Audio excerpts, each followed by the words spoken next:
Udah siap? Yuk, berangkat.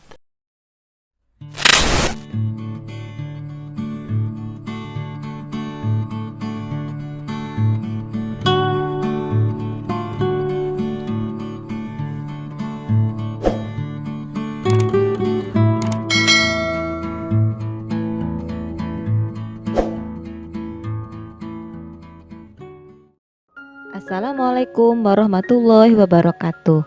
Apa kabar anak-anakku semua? Semoga kalian dalam keadaan sehat selalu. Pada hari ini kita akan belajar tema 4, subtema 2, KD 3.4 dan 4.4 muatan IPA yang berjudul Gangguan Kesehatan pada Organ Peredaran Darah. Ibu berharap setelah menonton video ini kalian bisa mengetahui apa saja gangguan kesehatan pada jantung, pembuluh darah, dan darah pada manusia, serta faktor-faktor yang menyebabkan kesehatan pada organ peredaran darah. Baiklah, kita akan mulai belajar. Gangguan kesehatan pada jantung dan pembuluh darah manusia. Peredaran darah manusia sangat berperan penting bagi tubuh. Oleh karena itu, organ-organ peredaran darah harus selalu dijaga kesehatannya. Sistem peredaran darah manusia tersusun atas jantung, pembuluh darah, dan darah. Jika salah satu organ mengalami gangguan, peredaran darah akan mengalami gangguan dan tidak dapat bekerja dengan baik. Gangguan kesehatan dapat terjadi di jantung, pembuluh darah, atau darah. Berikut beberapa gangguan kesehatan pada jantung dan pembuluh darah. Yang pertama adalah jantung koroner. Jantung koroner ditandai dengan adanya penyumbatan pada pembuluh darah oleh berbagai macam zat, misalnya lemak dan zat kapur. Penyumbatan ini menyebabkan aliran darah ke jantung mengalami kehambatan, sehingga jantung tidak dapat bekerja dengan baik.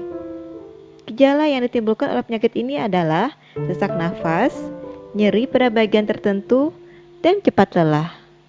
Kedua, hipertensi dan hipotensi. Hipertensi merupakan kondisi ketika tekanan darah di dalam pembuluh arteri meningkat. Hipertensi merupakan istilah untuk tekanan darah tinggi, yaitu lebih dari 120/80 mmHg. Tekanan darah normal sama dengan atau lebih rendah dari 120/80 mmHg. Angka 120 menunjukkan tekanan darah saat jantung berkontraksi. Angka 80 menunjukkan tekanan darah saat jantung berrelaksasi. Hipotensi merupakan kondisi ketika tekanan darah di dalam pembuluh arteri menurun, yaitu lebih rendah dari 90/60 mmHg. Faktor penyebab hipertensi adalah usia lanjut, gaya hidup tidak sehat, jarang berolahraga, dan stres. Faktor yang menyebabkan hipotensi yaitu usia lanjut, cuaca, dan efek samping dari obat-obatan. Yang ketiga, varises.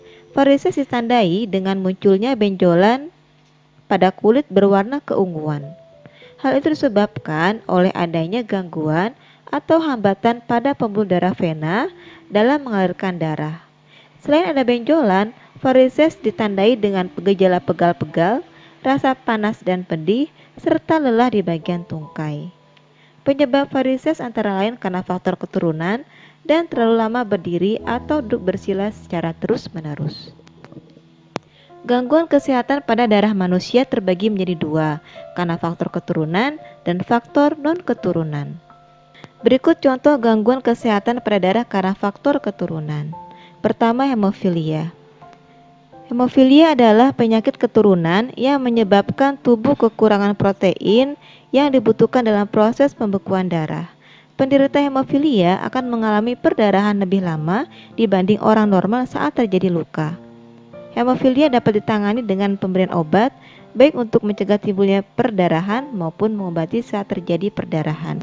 Kemudian thalassemia.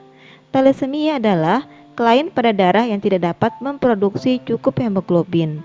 Hemoglobin adalah protein pembentuk sel darah merah yang berguna untuk mengikat oksigen dan membawanya ke seluruh tubuh.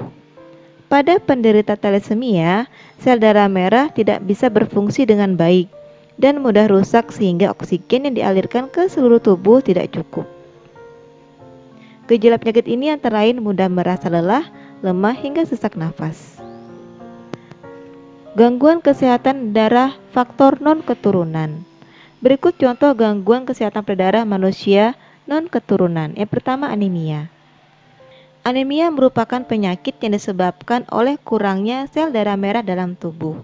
Penyebab anemia antara lain perdarahan yang hebat, kekurangan zat besi, dan gangguan pembuatan sel darah merah pada tulang.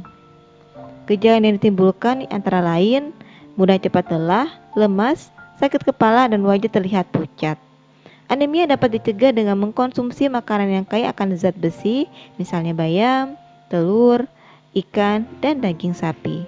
Kemudian leukemia. Leukemia merupakan kondisi ketika jumlah sel darah putih lebih banyak dibandingkan sel darah merah. Hal ini disebabkan adanya produksi berlebihan sel darah putih pada sumsum tulang. Akibatnya, sel darah putih akan memakan sel darah merah sehingga tubuh menjadi kekurangan sel darah merah. Yang ketiga, demam berdarah. Demam berdarah merupakan infeksi virus dengue yang menyerang komponen darah, yaitu trombosit atau keping darah. Jumlah trombosit dan sel darah putih menurun akibat infeksi tersebut.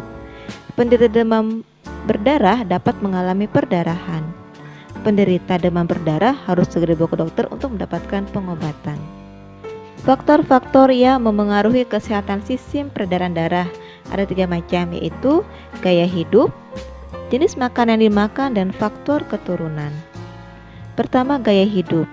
Seseorang yang memiliki gaya hidup yang kurang baik, misalnya mengkonsumsi makanan berlemak secara berlebihan, tidur larut malam, dan jarang berolahraga, akan berpotensi terkena gangguan sistem peredaran darah. Yang kedua, jenis makanan yang dimakan. Jenis makanan yang kurang bergizi dan terlalu banyak mengandung lemak dapat menyebabkan seseorang terkena obesitas atau tubuh kelebihan cadangan lemak. Hal tersebut dapat juga meningkatkan resiko penumpukan lemak di dalam pembuluh darah yang dapat memicu terjadinya hipertensi dan jantung koroner. Berikutnya adalah faktor keturunan. Gangguan peredaran darah dapat disebabkan oleh sifat yang diwariskan dari orang tua. Misalnya, jika orang tua, ayah atau ibu menderita hemofilia, maka 50% anaknya memiliki kemungkinan terkena hemofilia juga. Demikianlah pembelajaran kita pada hari ini. Alhamdulillah, semoga kalian dapat memahami dengan baik. Tetap selalu menjaga kesehatan agar kita bisa melakukan aktivitas sehari-hari dengan baik. Terima kasih. Assalamualaikum warahmatullahi wabarakatuh.